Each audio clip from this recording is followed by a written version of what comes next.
Ngayon, kung halimbawa man na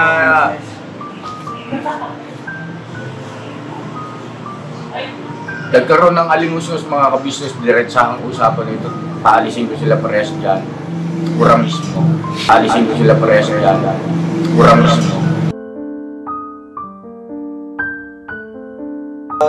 Okay, tama na yan. Hahaba lang yan. At hindi na mahalaga yan. Okay, no? Hindi na mahalaga yan. Hahaba lang yan kasi mga ngatwiran siya. Mga ngatwiran ka rin. Kung papaliwanag ka, magpapaliwanag din siya. Parehas kasi kayong hindi papayag na isa man sa inyo ay mali. Ang gusto niyo, parehas kayong tama. Kaya ang batas ng Panginoon Diyos, kung nagkakaroon kayo ng hindi pagkakaunawaan, nagkaroon ng pagkakaalit, kagalit, kung sinong akala niya na siya ang tama, siya ang unang lumapit doon sa kanyang kagalit para makipag-ayos. O dahil sa pakiwari niya, parehas kayong tama, o edi magsalubong na lang kayo, ayos na kayo.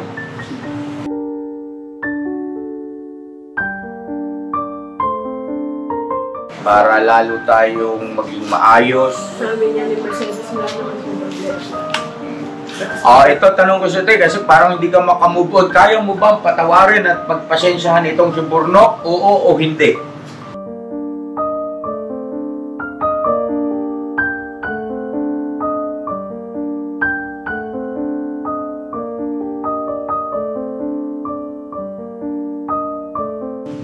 Sabihin mo na lang na manghiram ka. O kaya, sabihin mo na kailangan mo muna ng pera. Di, puntahan mo doon. Nag-uusap kami. Yun, ang naalala ko noon, bumaba siya, bumigyan na ako ng 500. Sabi niya, ito! Dami-dami mo sinasabi. Tinanong mo siya, ano ba problema mo sa akin? Hindi. Hindi, so, kasi hindi ko... Nagpapakiramdaman lang kayo. Hindi ko alam sa kanya eh. Dapat tinanong mo rin siya, ano bang problema mo sa akin at Timengay? Bakit hindi mo ko pinapansin? Yan. Parang nalilinawan ka, hindi yung hula ka lang. Siguro, yun sa pera eh. Hindi baka kayong baka hindi na ang dahilan, baka alamin mo. Kasi ayaw magsabi sa akin hindi. Kasi okay naman kasi ang kami. katwiran niya. Okay, hindi nga. Ito nga, pakinggan mo ko. Nakakalungkot lang isipin na kailan lang kayo nagsimulang magkasamang tumira dyan sa Falcon, itong pamilya ni Burnok at saka yung pamilya nyo, merong nangyayari na hindi pagpapansin sa pagitan ninyong dalawa ni Burnok.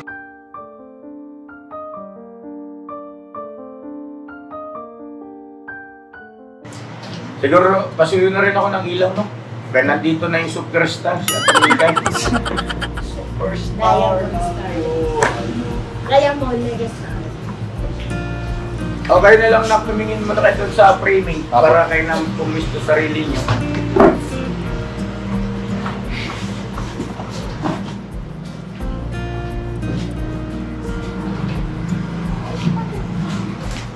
Ganito kasi yun, Timengay.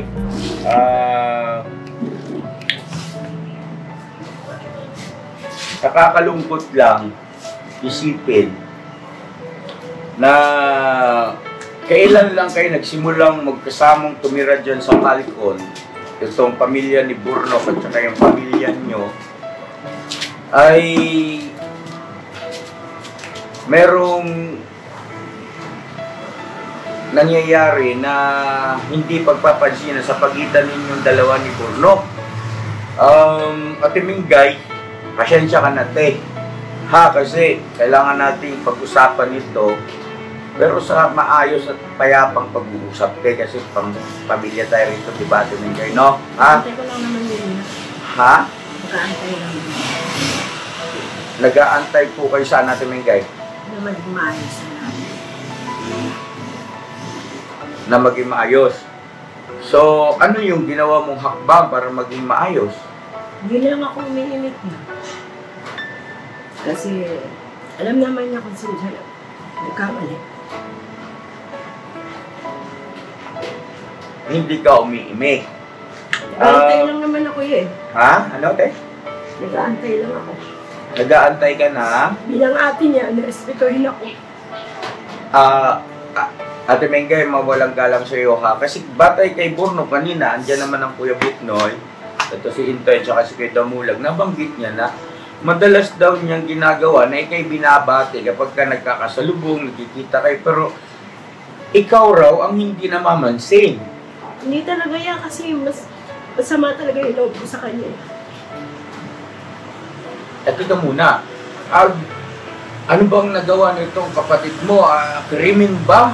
Tawag nito, isa bang karumal-dumal na dapat nung lapatan ng ganyang desisyon na parang hindi karaniwang galit yung nararamdaman mo. Hindi mo ba kayang, pasensya ka natin ha, kasi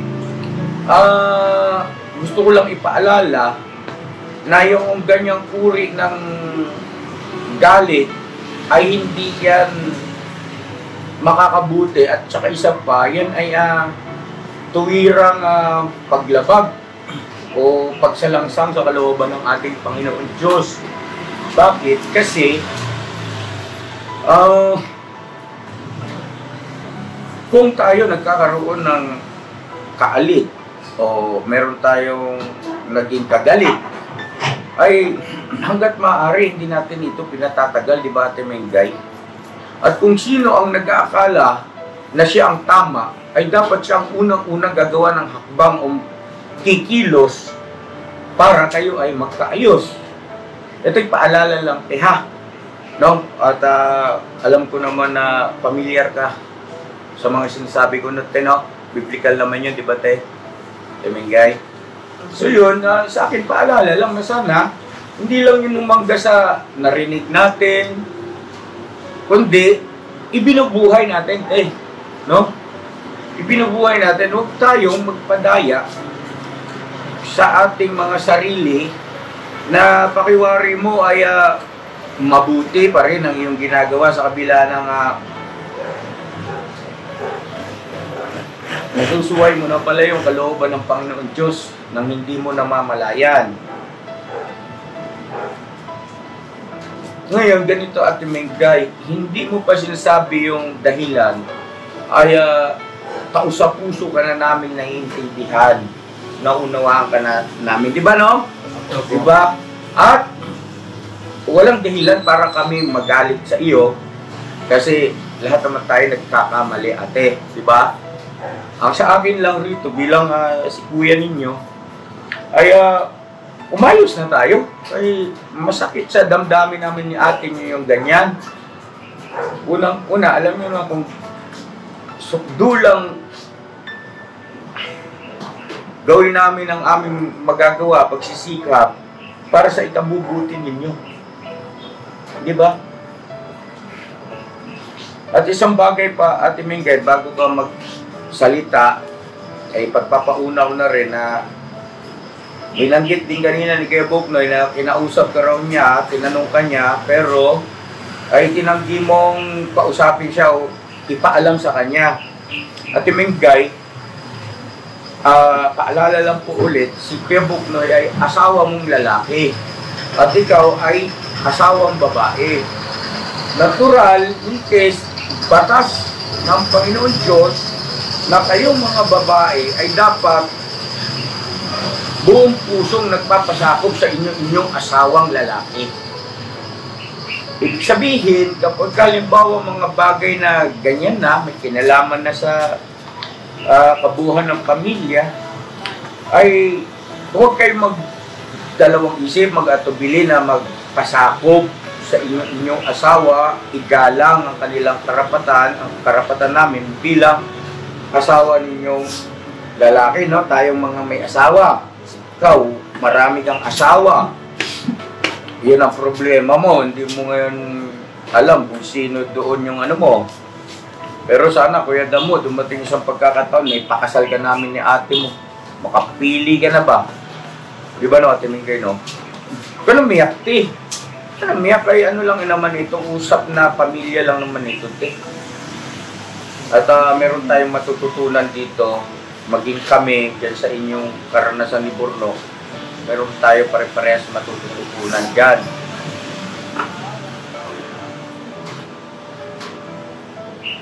kailangan ay lagi tayong alerto, bukas ang kamalayan pagdating sa mga bagay-bagay patungkol sa ikinikilos, no? O yung aktwasyon natin. Lagi natin iisipin yung kalooban ng ating Panginoon Diyos na ibinibilin sa atin. Diba? Huwag tayong magkaroon dapat kahit katiting na lakas ng loob na yan ay suwayin. Kasi hindi tayo mapapabuti. Ha? Sa lahat ito, Ate Mengay, hindi ko ito sinasabi sa iyo lang, kundi sa ating lahat, ate.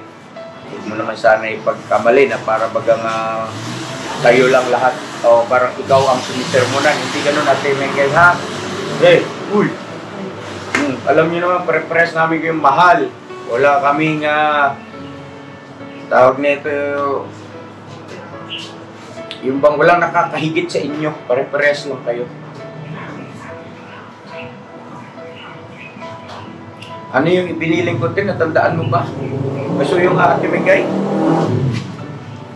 yung patungkol sa inyong mag-asawa ni Kuya Bugnoy, hindi daw? Mahalaga kasi yung te. Ano yun, Ate Mengay? Sabi ko, kung ano man yung naging problema, magsabi ng tapat kami lang dalawa. Magpasakop sa iyong asawa dahil nga sa hindi ikaw ang ginawa ng Diyos na lalaki kundi si Bugnoy. Ayoko lang naman din masaktan siya eh. Mas lalong magiging masakit yon. Yan si Kuya Bugnoy, training na yan. Aral na yan, hasa na yan dito kay Kuya sa ka-business sa family bilang isang kagwang.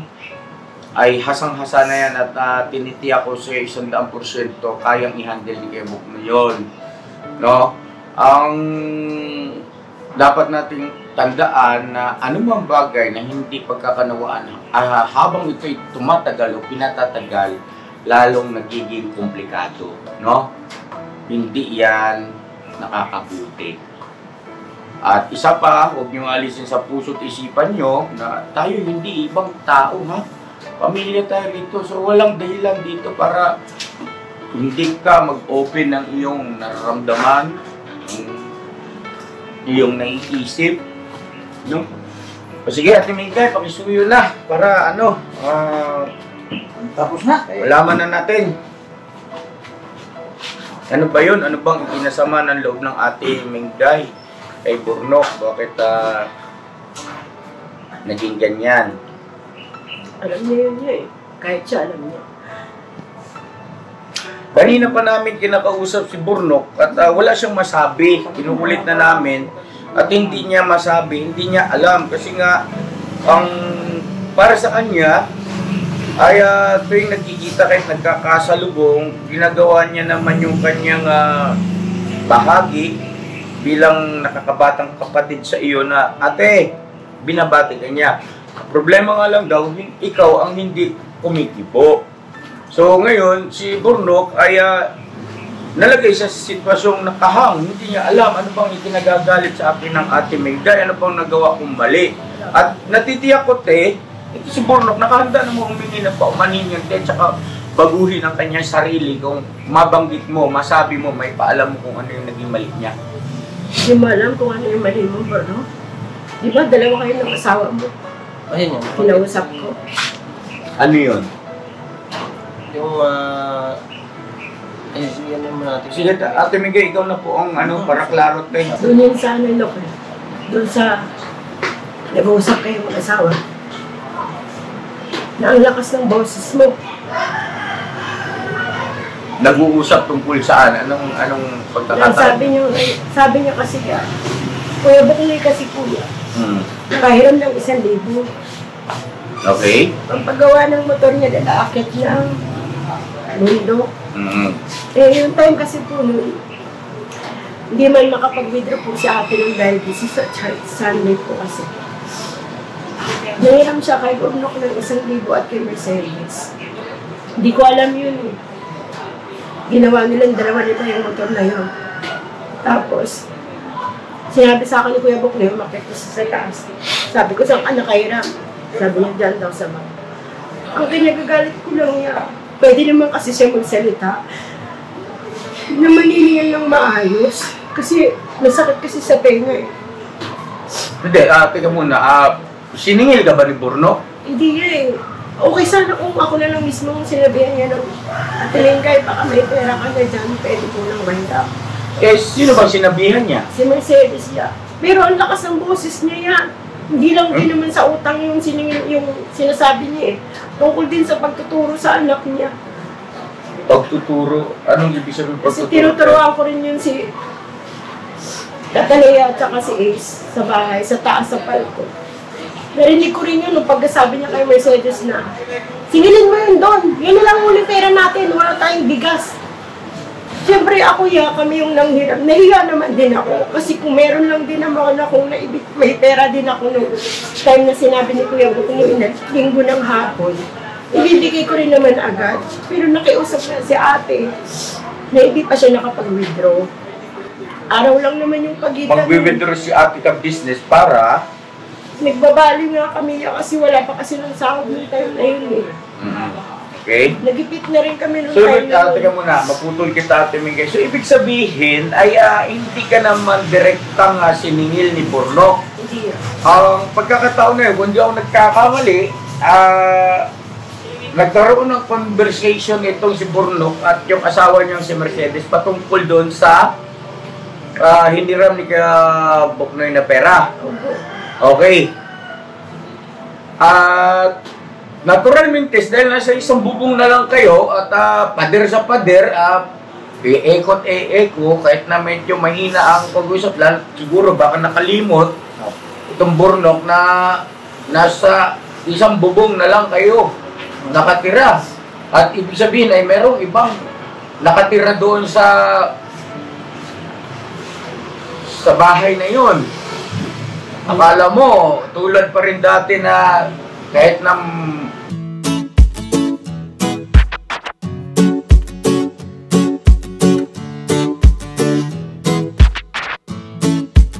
ito po, meron na tayong t-shirts. Alright. So maraming nag-aabang na ito mga ka-business. Ito na po ang t-shirt ng ka-business official Papa Dean's TV. Ayan po, Banat Bira. Napakaganda po ng kanyang disenyo mga ka-business at ang tela po napakataas ng uri ng kanyang kalidad. Mga ka-business naming minamahal, meron pong available na mga iba't ibang sizes katulad ng XXL, XL, large at meron ding medium at syempre sa mga katulad ni Buki. Meron po yan mga ka-business naming minamahal. Siguradong hindi lamang kayo mag-i-enjoy sa quality ng ating merch kundi andun pa yung makakatulong kayo sa ating mga kababayan na higit na nangangailangan. Ayan po mga ka-business, ito po yung ating gagamit sa pang-araw-araw na buhay natin sa car and motor na accessories. Oh wow! Ayan, meron po tayong tire block, meron din po tayong magic gatas mga ka-business, ito po yung pampakintab. At meron din tayong pampabango ng sa helmet, no po. And pwede nyo pong i-check yung ating mga produktong ito sa ating official website, ang kabusinessofficial.com. Lahat po ito, ginagamit ng ka-business family at yun, karintisadong epektibo, mga ka-business. Eh po, mga ka-business, meron din tayo bagong produkto ngayon. Ito po ang warts removal. Uy! Po, yan. At saka meron din po siyang cream. Effective din po yung mga ka-business, konting patak nyo lang po. Antayin nyo lang siyang matuyo at siguradong warts removal agad. Wow! At meron din po tayo hair grower. Ito po yung pang-patubo ng Buhok. Sa mga nagkakaroon po ng hair loss, try nyo po mga ka-business. Subukan ang ating hair grower. At meron din po tayong panibagong coffee. Ito po ang ating insulin coffee. Para po ito sa mga diabetic na person. Yan. Insulin green coffee with banaba, ampalaya, turmeric, mangosteen, agaricus, mushroom, moringa, lemongrass, green coffee bean, and non-dairy creamer. At meron din po siyang stevia mga ka-business. Super effective din po ito mga ka-business sa mga diabetic po. Pangbawas din po ito sa mga cholesterol. Kaya please po, mga ka-business, try nyo po Insulin Green Coffee. Alright, at syempre naman po mga ka-business naming minamahal, huwag natin kalimutan ang vitamin C ng ka-business family, Shield C+. Pagka meron ka nito, siguradong protect todo. So right mga ka-business naming minamahal, ano pa inaantay nyo? Please, bumili na kayo ng mga produktong inendorso ng ka-business family, hindi lamang para mapanatili ang good health ng buong pamilya, kundi syempre makakatulong pa tayo sa ating mga kababayan na higit na nangangailangan. Yes Alright? po, alright. At meron pa, dadagdag ko lang mga ka-business, kung gusto nyong pumuti at lalong gumapo at gumanda, meron po tayong bagong produkto, ang Bandara Revitalizing Set na. Oh, wow. Ayan. Avail nyo na po mga ka-business at siguradong epektibo rin. So yan ang mga ka-business namin minamahal. Please avail natin ang mga produktong inendorso ng ka-business family. So yun na, tuloy na panonood. Bira, banat. Malakas ang boses ninyong mag-usap mag-asawa ay okay lang dahil medyo malayo sa mga kapitbahay. Okay, so ibig sabihin ay hindi intensyon ni Bornok at Mingay na magsalita ng hindi maganda sa iyo. Nagkataon lang po na yung kanilang conversation na mag-asawa ay medyo mainit o ika nga ay nasa pananalita na mataas ang tono, no? At para sa akin at Mingay, pasensya ka na ha. Oo, mali yung ganoong aktasyon ni Bornok, lalo pa nga yung asawa mo, kausap mo, dapat ay, di ba, maging mag-iliw ka, ano man ang sitwasyon. Kasi asawa mo yun sensitibo ang puso ng ating mga kanya-kanyang may bahay, no? Bahay kasi yan ba, Bornok? Pero sa kabilang banda at Mingay ay hindi nila intensyon o hindi intensyon ni Bornok na pakitaan ka ng gawi na masama. Kasi it's between Mercedes and Bornok lang Nawala sa isip nila na naririnig pala tayo ni Ate Mingay. Di ba? O pwede pala tayo marinig ni Ate Mingay. Kumbaga parang yung damdamin nila, yung damdamin niya ay doon sa kausap niya kay Mercedes, hindi kay Boknoy or sa iyo, no? At para sa akin, masama kung sino man sa kanila mag-asawa, it's either Mercedes or si Bornok, pumunta sa iyo or kay Boknoy at ganun ang aktwasyon, ganun ang tono ng pananalita para ikay singilin, no? Yun talaga, ano yun, teka muna, ba't ganun ka kung makasingil, no? Pero yung usapan, conversation ng mag-asawa, nangyayari talaga yun. At normal yun, lalo na kapag kayong mag-asawa ay nalalagay sa sitwasyon na bigla kang nag-alala, no? Na parang nandun yung pagpapanik. Ay, ganun. Kami man ni ate mo, may pagkakataon na ganyan na bigla-bigla na lang para bagang mainit yung pakikipag-dialogo ninyo sa isa't isa. Pero ako, ay natutunan ko na maging maagap, dapat ganun ka rin. Sasawayin mo yung sarili mo. Nung una, lagi mong isaisip na asawa mo yung kausap mo, babae yan, sensitibo yan, parang kristal ang puso ng isang asawang babae, no? Madali silang masaktan. At sa'yo naman natin ngayon, Guy, ay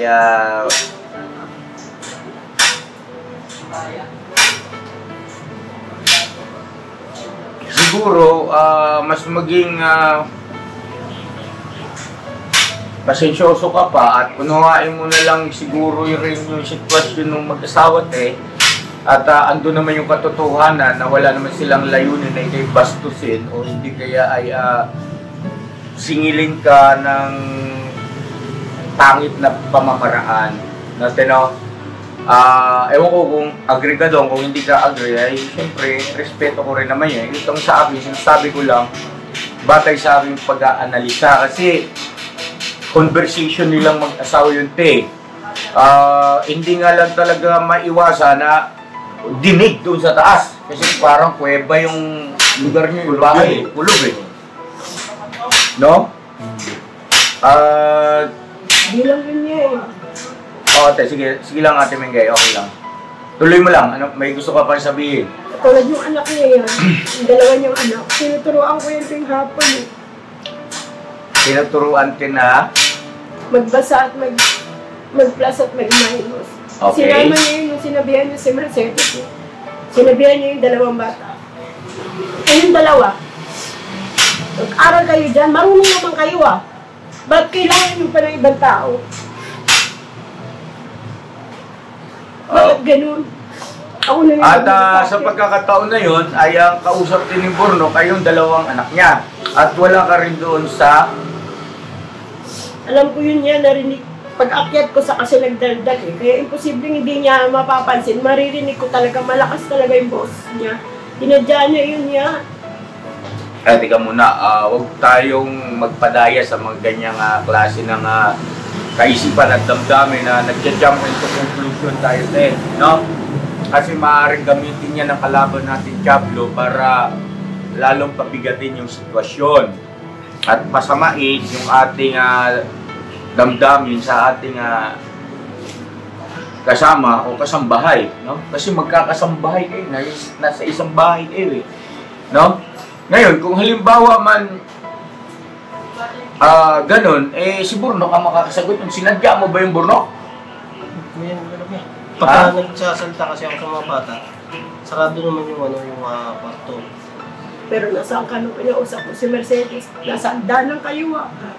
Hindi! Yung nag-uusap kami nung sabi kasi ni Mercedes, Daddy, wala tayong bigas.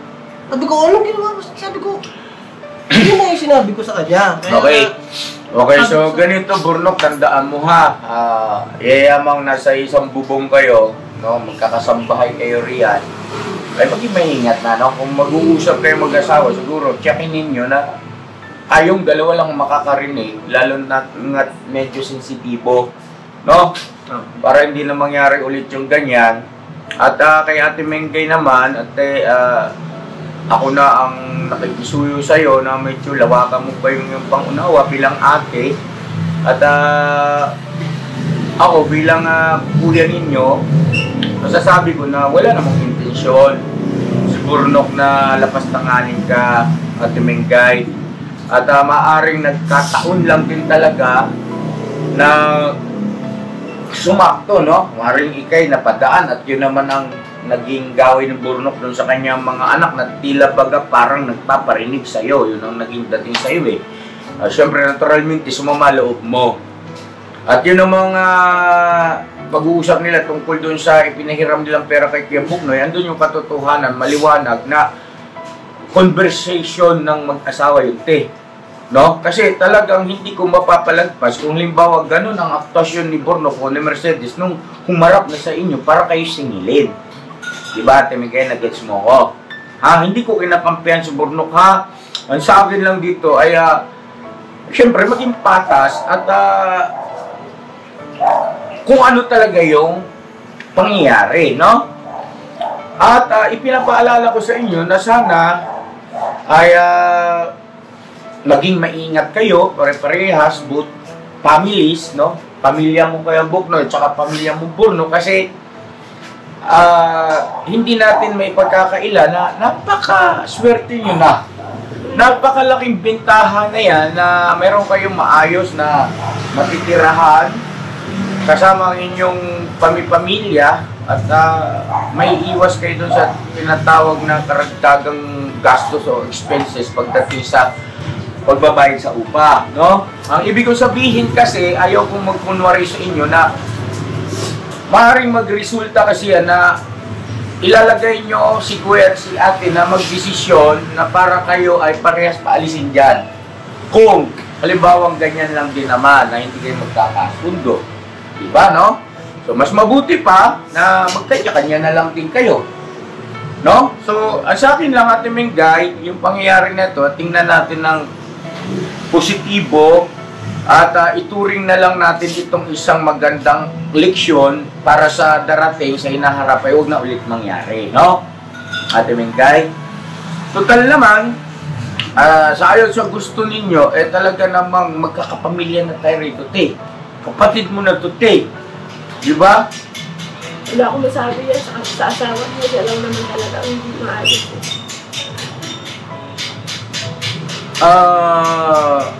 May gusto ka pa bang sabihin tungkol doon sa hindi niya kamo maayos? Para ngayon mismo, makapag si Kuya, kausap, mapayuhan ko itong isa. Kuya Buknoy, kasi tabi si Kuya, narinig mo naman yung aking pahayag, no? Okay ba sa iyo yun? Fair and square, bago doon Kuya Bok? Okay po.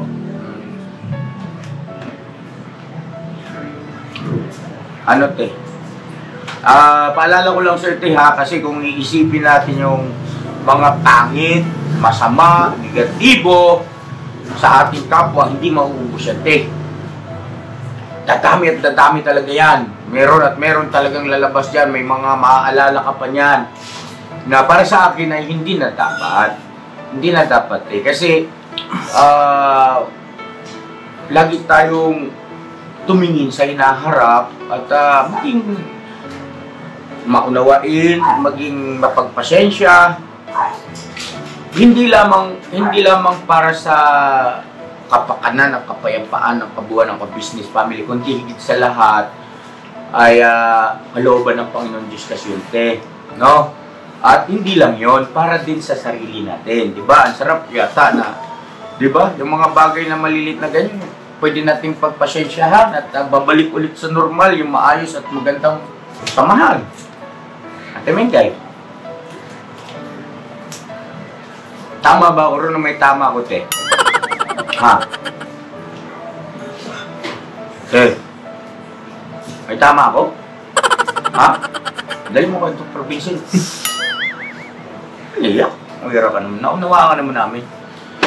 Alam namin yun, pag bilang isang babae, sensitibo ka, pero hindi rin marapat na mag-jump into conclusion tayo sa mga bagay-bagay, no? Maliliit na detalye na bibigyan natin kaagad ng mga kahulugan, no? Ate Mengay, ha? Good! Wala lang ko yun sa ito, ha? Kawawa naman si Kuya Buknoy, pagkalimbawa yung mga ganyang bagay ay hindi mo kayang pagpasensyahan, palagpasin, siyempre masaktan din yung isa, maapektuhan din yan, alam naman natin ng kalagayan yan.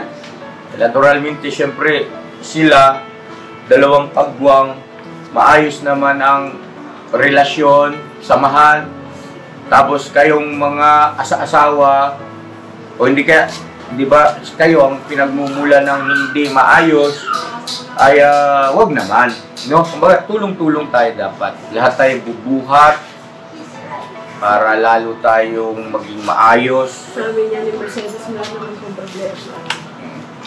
Ito tanong ko sa te, kasi parang hindi ka makamove on. Kaya mo ba patawarin at pagpasensyahan itong si Burnok? Oo o hindi? Paalala ko siya, bago ka sumagot, may mga nakaraan na rin tayong ganyang sitwasyon at pangyayari, di ba, no?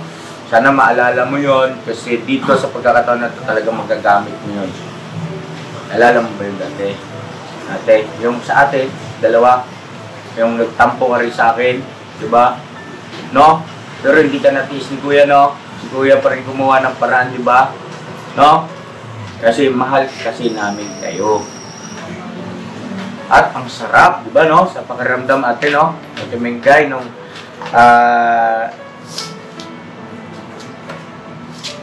gumawa ng parang si Kuya ay naging epektibo, nagkaroon ng magandang resulta. Ang sarap sa pakiramdam, di ba, te?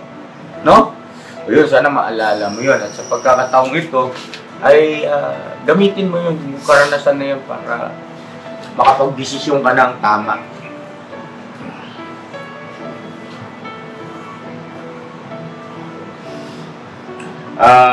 Pero bago yun, siguro Burnok, ikaw naman, total kay nakakabatang kapatid naman kay Ate Mengay, hindi naman kawalan sa iyo. Kung lumapit ka na sa ate mo at humingi ka ng paumanhin. Kasi totoo naman kasi lumabas din sa mga bibig mo yon, kanya lang, kaya hindi mo inaasahan, narinig niya. Natural, siyempre narinig, nasaktan. No, doon din yung katotohanan, nasaktan, kaya mo umiyak eh. No? Go ahead. Okay lang sa'yo ha, hindi kita dinidiktahan. Yan sa akin ay suggestion. Pero yung... Nalampingin mo ate mo, bilang ate mo, hindi ka na... sabi mo, ayun, punta ka sa harapan niya. Ano ko muna yung sa mga bata yan muna, kasi nabanggit niya yung sa mga bata. Sa mga bata tungkol doon sa binanggit niya kanina na marurunong naman kayo, bakit kailangan niyo pang magpatulong sa ibang tao? Wala akong binanggit kasi ng mga Okay, sir. Alam ko lang, sabi ko, dito lang... Okay, tama na yan. Hahaba lang yan. At hindi na mahalaga yan. Okay, no? Hindi na mahalaga yan. Hahaba lang yan kasi mga ngatwiran siya. Mga ngatwiran ka rin. Kung papaliwanag ka, magpapaliwanag din siya. Parehas kasi kayong hindi papayag na isa man sa inyo ay mali. Ang gusto niyo, parehas kayong tama. Kaya ang batas ng Panginoon Diyos, kung nagkakaroon kayo ng hindi pagkakaunawaan, nagkaroon ng pagkakaalit, kagalit, kung sinong akala niya na siya ang tama, siya ang unang lumapit doon sa kanyang kagalit para makipag-ayos. O dahil sa pakiwari niya, parehas kayong tama, o edi magsalubong na lang kayo, mag-ayos na kayo. Di ba? Sa akin naman niya, humingi naman ako ng pasensya rin sa kanya. Hindi sa akin, siya kausapin mo. Ayun, Timingay, humingi ako sa iyo ng pasensya. Dahil siyempre yung pag-uusap namin narinig ko yung pag-uusap namin ng mag-asawa, sorry kasi siyempre ganun yung naging approach ko sa asawa ko, narinig mo nga. So hindi ko naman din sinasadya na masaktan yung damdamin mo. Wala naman akong doon, point na motibo na masaktan ka. Hindi ko rin naman sinasadya yun na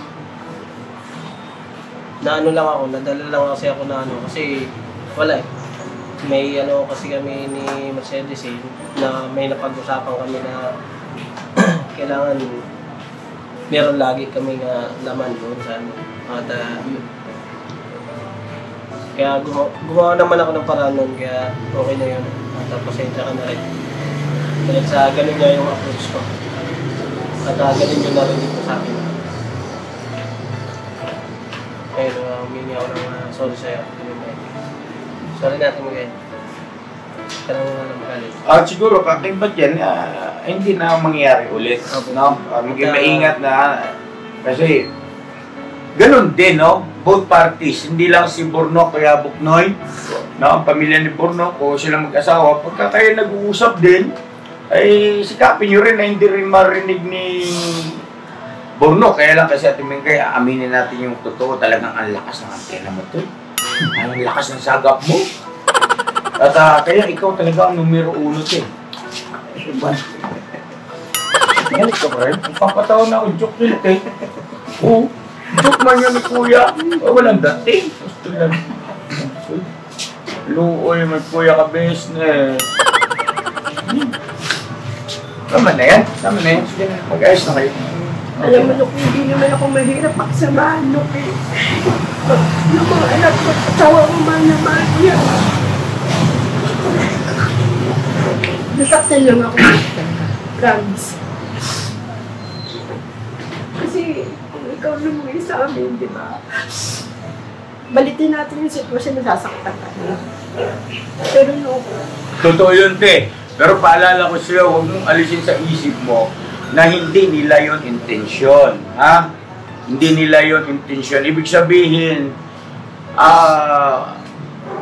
parang ganito, te, parang mas madali. Sorry sila kasi narinig mo kasi. At sorry ka rin, narinig mo. Di ba? Pero hindi nila intention yon. Okay? Conversation nilang mag-asawa yon. At parang ganito, kayo rin naman ng Kuya Buknoy, may pagkakataon din na nagkakaroon kayo ng conversation na maaaring medyo mataas ang tono at dating ng mga pananalita, pero hindi ibig sabihin nun, Di ba?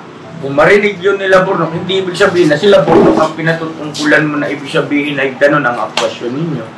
Maaaring akala nyo kayong dalawa lang ang nakakarinig. Pero hindi nyo namamalay, napapalakas na pala yung boses. No, te? Ha?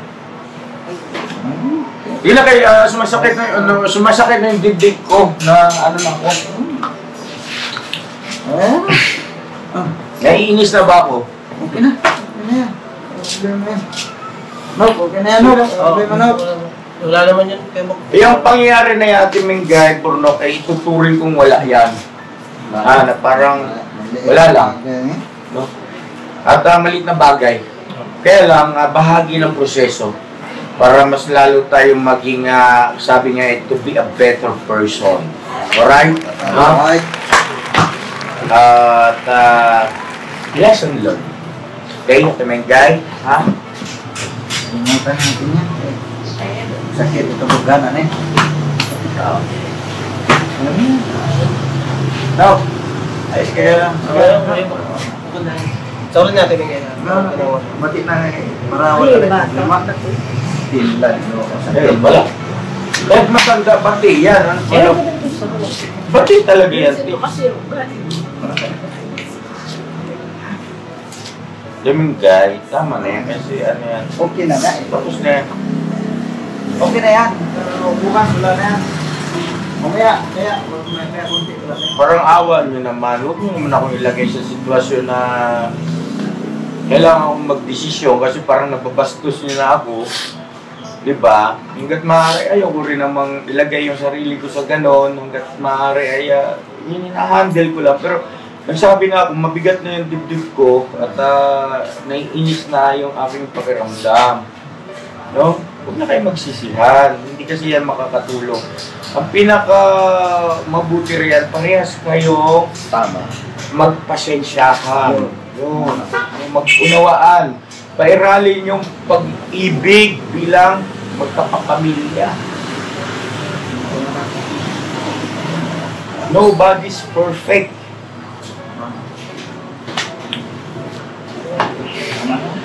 Sige, mga ka-business, sorry po, pasensya na at putulin ko na ito. Ngayon, kung halimbawa man na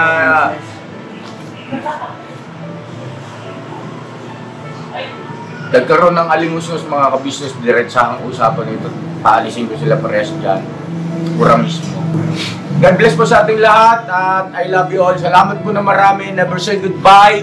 Tomorrow is another day. Bira.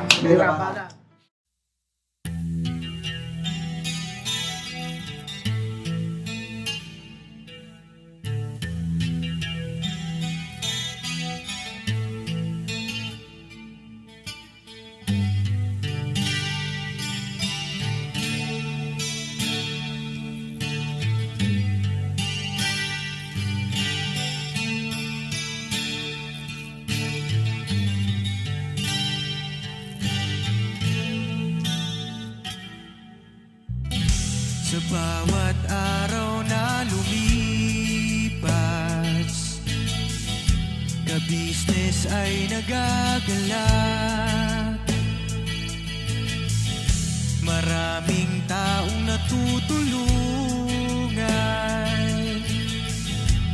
pagpalain ng may kapal. Sa bawat araw nagdaan,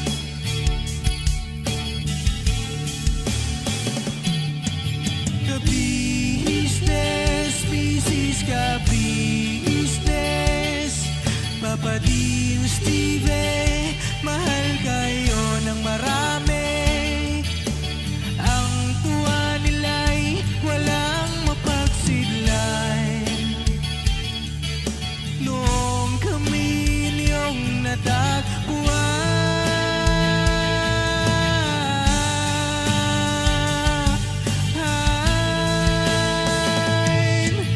ang mga tao sa buong mundo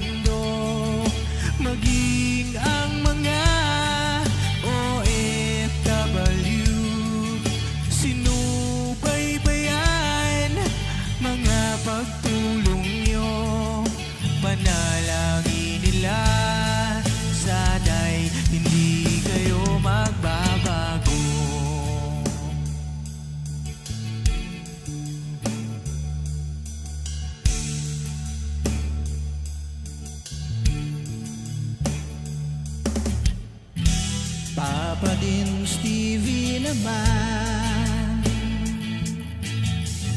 Scholarship ay nasimula sa mga nais mag-aral. Pag-aaral ay pahalagahan upang kayo'y magtagumpay.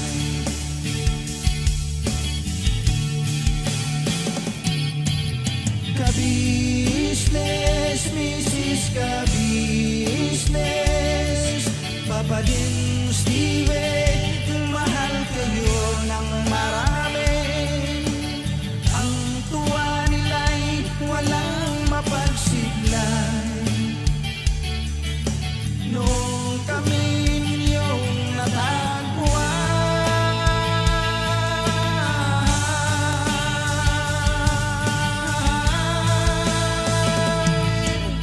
ang mga tao sa buong mundo, maging ang mga OFW, sinubaybayan mga pagtuloy.